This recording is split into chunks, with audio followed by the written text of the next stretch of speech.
Merci à tous les deux en tout cas. Emmanuel Ducrot du journal L'Opinion, c'est à vous l'histoire d'un Je bien... suis là et rasée de près. Eh ben, Moi aussi. non, on n'attend pas tant de vous. Histoire d'un bien étrange renoncement ce matin, Emmanuel. Ça se passe à l'université de la Sorbonne. Une conférence sur l'entrisme islamiste qui devait se tenir ce vendredi. Eh bien, elle a été mystérieusement suspendue. Que se passe-t-il ?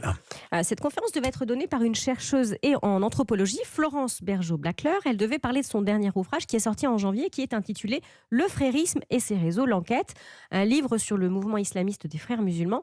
Elle avait été invitée, entre autres, par le collège de philosophie de la Sorbonne. Mais coup de théâtre, hier mardi, la chercheuse est informée par un intermédiaire que la doyenne a mystérieusement suspendu sa conférence pour des raisons de sécurité. Alors, pour qu'on comprenne bien le fin mot de cette histoire, Emmanuel, un mot quand même sur Florence Bergeaud-Blackler et son travail. Qui est-elle ? Que fait-elle ? Alors, Florence Bergeaud-Blackler appartient à un institut de recherche public, le CNRS, et elle a une spécialité, l'islamisme. Elle s'est intéressée à la nourriture halal, à la formation d'une norme sociale islamique en Europe, et ça l'a conduite à travailler longuement sur la confrérie des frères musulmans. Cette société plus ou moins opaque développe, selon elle, une philosophie politico-religieuse et un plan pour établir un califat en Europe, donc c'est une philosophie devenue hégémonique. Elle documente ses affirmations par la lecture de tout un corpus de textes, mais son travail lui vaut de nombreuses inimitiés, y compris au sein de la recherche publique. On la traite de complotiste, de raciste, d'islamophobe. Elle explique qu'elle fait l'objet de fortes pressions, qu'on multiplie les obstacles sur ses sujets de recherche. Florence Bergeaud-Blackler est une chercheuse qui travaille sous pression. Et donc, revenons à la doyenne de l'université de la Sorbonne. Pourquoi avoir annulé la conférence en question ? Alors, j'ai eu un échange de mails lapidaire avec l'université hier. On m'a expliqué que la conférence n'était ni annulée ni censurée, ce sont les mots qui ont été employés, mais reportée à une date ultérieure. Je n'ai eu en revanche aucune réponse sur les fameux motifs de sécurité qui sont invoqués. Florence Bergeaud-Blackler explique qu'elle n'a été alertée de rien, aucune campagne contre sa conférence. Elle est donc tombée de sa chaise, d'autant que la direction de l'université ne l'a même pas contactée directement. Bon, alors qu'est-ce qu'on doit comprendre, Emmanuel ?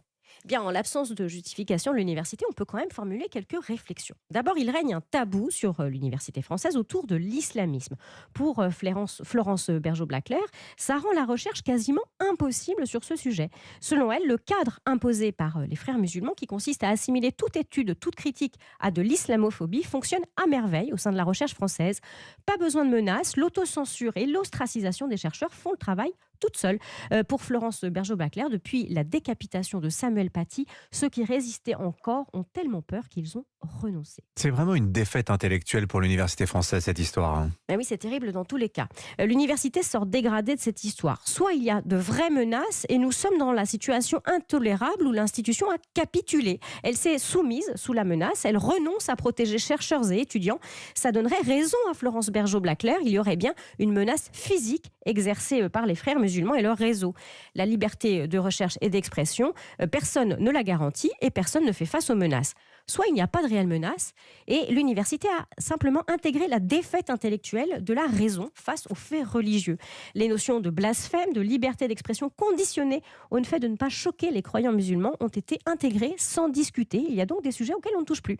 L'université aurait tout simplement éteint la lumière en silence. Signature Europe 1, Emmanuel Ducrot. Merci beaucoup, Emmanuel. On vous dit à demain dans un instant.